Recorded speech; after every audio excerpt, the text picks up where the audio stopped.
News north of our border, international news, to be honest. Zambians are waiting to find out who their next president's going to be. The country voting on Thursday in highly contested elections.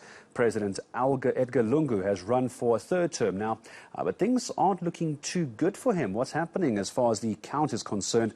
Joined now by Zambian historian Sishuwa Sishuwa. Doctor, hello to you. It's always a pleasure having you here on eNCA. What do you make of what we're hearing out of Zambia so far? The current president unhappy, suggesting it's not free and fair. But to be honest, every president losing an election claims that line.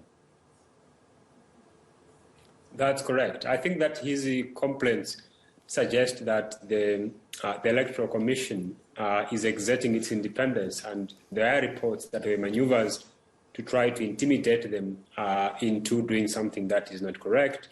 And his decision to come publicly and complain, prematurely, that the election was unfair and fair suggests that the Commission is standing firm. I must say that the scale of his defeat was not something that was expected by many. And so even he himself, I think, is yet to come to terms with that. And his complaints about the results so far speaks to his shock about how much this election was a referendum, so to say, against him and his party.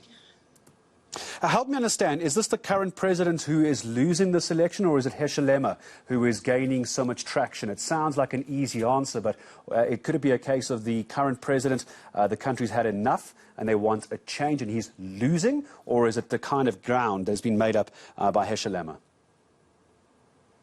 I think it's a combination of those two factors. You see, outright opposition to one candidate rather than genuine support for the candidate voted for appears to be increasingly becoming the norm across democracies in the world. I imagine many people who voted for Joe Biden in the US election last year were motivated to do so by the desire to stop Trump rather than other expression of support for the Democratic Party or Joe Biden himself. And that's what we are seeing even in Lusaka.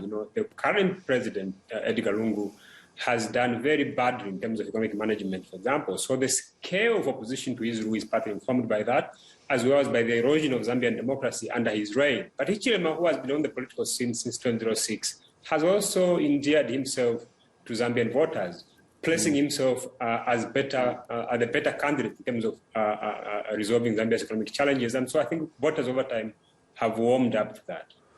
Dr. Sishuwa, just one last question to you, if I can, in the last 30 seconds or so I'm seeing a very worrying headline coming out of the Daily Maverick. The President Lungu calling in a Zambian's army after concerns mount that he may call a dispute. Just briefly, if you can, how concerned are we about the army getting involved if the current president doesn't like the result? I think that that's very unlikely. The army has been very professional so far since they were positioned on the streets.